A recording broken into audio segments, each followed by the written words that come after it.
Welcome back. In this video, I'll show you how to add arcanes in weapons on Warframe. So all you have to do is press and hold the Q button and then select Arsenal. And then from here, choose the weapon that you'd like to add an arcane to. So let's say, for instance, I would like to add an arcane to this weapon. Select it and then choose upgrade. Now at the top right corner, you should see this option here, requires primary arcane adapter. So you have to unlock this slot first before you can equip an arcane. So click on it, and if you have a primary arcane adapter, simply click on OK, and that will unlock that arcane slot.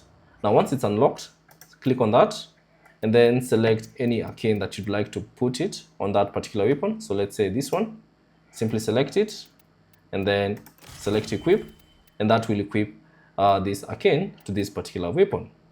Thanks for watching, and I'll see you on the next one.